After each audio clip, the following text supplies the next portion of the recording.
racism is a huge issue in Jamaica. How have you managed to have self love and self respect in a country that holds browning as a standard of beauty? Strong foundation.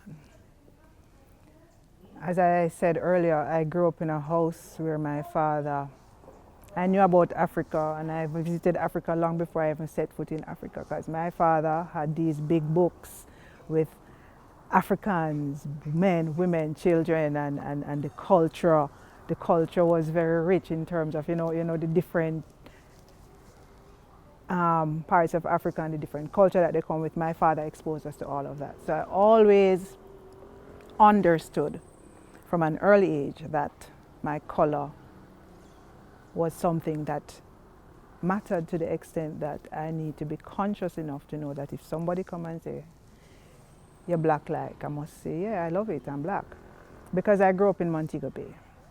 And I went to a high school where it was very relevant because it became so relevant that there are times when you were in a music class and the teacher would put all the brown children at the front and all the dark-skinned ones at the back. And the treatment was different. The treatment was so visibly different that we had to form groups.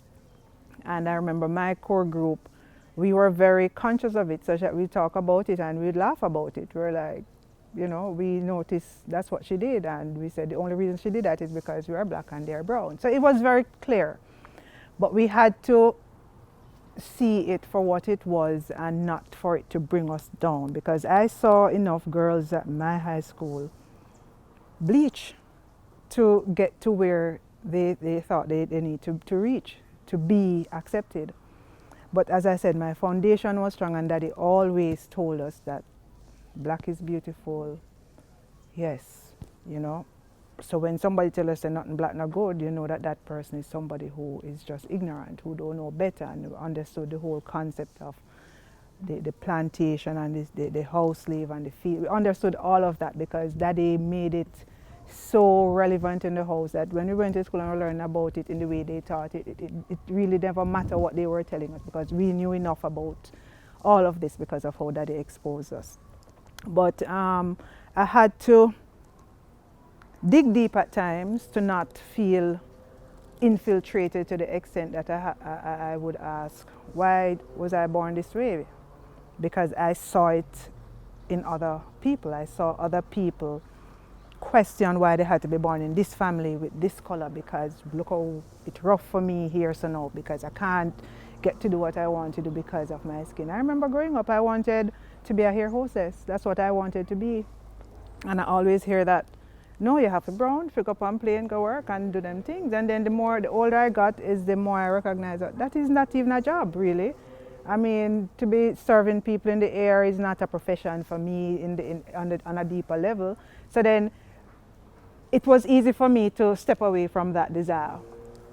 And then the fact that I saw too that most of, or I don't remember if I knew any black hair hostess back then, but I saw what people used to say, that only brown people, brown skinned people. So it made me resent it after a while because I didn't understand why your skin had to be the determining factor for the type of work that you're doing.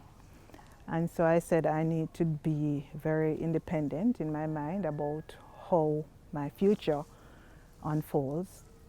And so I started looking towards areas that I could be what I want to be without nobody telling me that, no, your color not right, But I've seen enough around me to know that it can break you. It can break you. So had it not been for my parents, perhaps I could have been a victim too, but they, from early, made it very relevant and real for us to appreciate that we're black and we're proud and we're beautiful. So, yeah.